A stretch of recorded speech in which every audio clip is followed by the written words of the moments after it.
আজকে আমাদের বাংলাদেশের সাবেক প্রধানমন্ত্রী দেশনেত্রী বেগম খালেদা জিয়া এবং আমাদের ছাত্রদলের যিনি সাংগঠনিক অভিভাবক আমাদের প্রাণের নেতা জনাব তারেক রহমানের সুস্থতা এবং দীর্ঘায়ু কামনা করে এবং গত বছরের যে 24-এর গণঅভ্যুত্থান গেছে, জুলাই আগস্টের গণঅভ্যুত্থানের শহীদদের আত্মার মাগফিরাত কামনা করে আজকে আমি একটি উদ্যোগ নিয়েছিলাম যে এতিম শিশুদের নিয়ে আমি ইফতারি করব এবং দোয়া করব যেন শহীদদের আত্মার মাগফিরাত কামনা করে এই দোয়াটা হবে।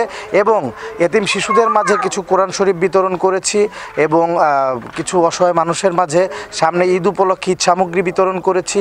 আসলে আপনারা জানেন যে আমাদের ছাত্রদলের সাংগঠনিক অভিভাবক এবং বিএনপির ভারপ্রাপ্ত চেয়ারম্যান জনাব তারেক রহমান বাংলাদেশের রাজনীতি নিয়ে নতুন ধারার রাজনৈতিক শিক্ষা দিচ্ছে আমাদের। এই ঈদে জামা জুতো অ্যাকসেসরিজের ডিসকাউন্ট।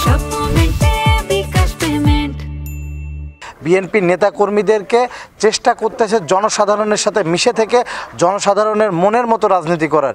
এই জন্য আমরা চেষ্টা করছি প্রত্যন্ত অঞ্চলে তৃণমূলে যে আমরা মানুষের সাথে মিশে থেকে মানুষের আবেগ অনুভূতি মানুষের চিন্তা ভাবনা নিয়ে আমরা কাজ করব এবং তাদের সাথে মিশে আমরা তাদের অনুভূতিগুলো নিয়ে তাদের অনুভূতিকে আমরা প্রশ্রয় দিয়ে আমরা কাজকর্ম করে তাদের কাছে আমরা আরও বেশি যাব। এই জন্য আমাদের এই ইফতারি মাহফিল করা, এইভাবে আমরা প্রায় ইউনিয়নে করার চিন্তা ভাবনা করতেছি আমি ছাত্রদলের পক্ষ থেকে। এটাই আমাদের মূল লক্ষ্য, যে জনসাধারণের মাঝে পৌঁছে যাওয়া।